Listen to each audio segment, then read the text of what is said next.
మన దేశం గర్వించదగ్గ, మన దేశం ఎప్పుడు జ్ఞాపకం ఉంచుకునే ఒక మహా వ్యక్తి ఉన్నాడు. ఆయనే మహాత్మా గాంధీ. జాతిపితగా, మహాత్ముడుగా భారతీయులందరూ ఆయన కొరకు మాట్లాడుతున్నారు, గొప్పగా ఆయన కోసం చెప్పుకుంటారు.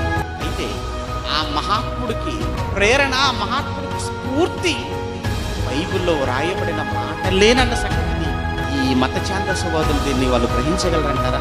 ఈ నిజాన్ని వాళ్ళు జీర్ణించుకోగలరంటారా? వారే స్వయంగా మహాత్మా గాంధీ గారు రాసినటువంటి ఆయన బయోగ్రఫీ, ఆయన జీవిత చరిత్రలో, నేను ఈరోజు ఈ స్వతంత్ర ఉద్యమములో అడుగులు ముందుకు వేయటానికి, లేదా నేను తీసుకున్నటువంటి ఒక నిర్ణయం, ఒక నినాదం, హింసతో కాదు అహింసతోనే మనం ఈ స్వతంత్రాన్ని మనం తెచ్చుకుందాం. హింసని విడనాడుదాం, అహింస అనేటువంటి ఆయుధాన్ని చేత పట్టుకుందాం, భారతదేశపు కళను సాకారం చేసుకుందాం.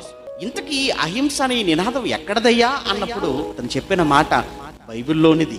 బైబిల్లో రాయబడిన ఒక అద్భుతమైన మాట, అది యేసుక్రీస్తుల వారి నోట పలికిన మాట, వారే స్వయంగా చెప్పిన మాట. యేసుక్రీస్తుల వారి బోధలు చాలా ఉన్నతమైనవి.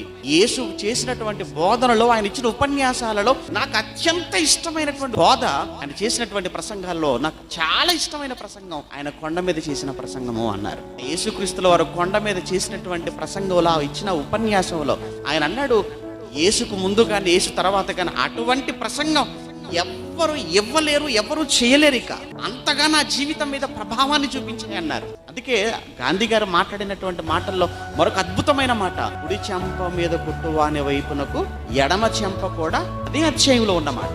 అంటే ఒక విధంగా మహనీయుడి మనస్సును ఆకర్షించిన ఈ మాటలు మహాత్ముని జ్ఞాపకం చేసుకుంటున్నారు, సంతోషం. కానీ మహాత్మును వెనుకున్న మహత్తు కలిగిన మాట ఏంటంటే ఈ బైబిల్ అండి.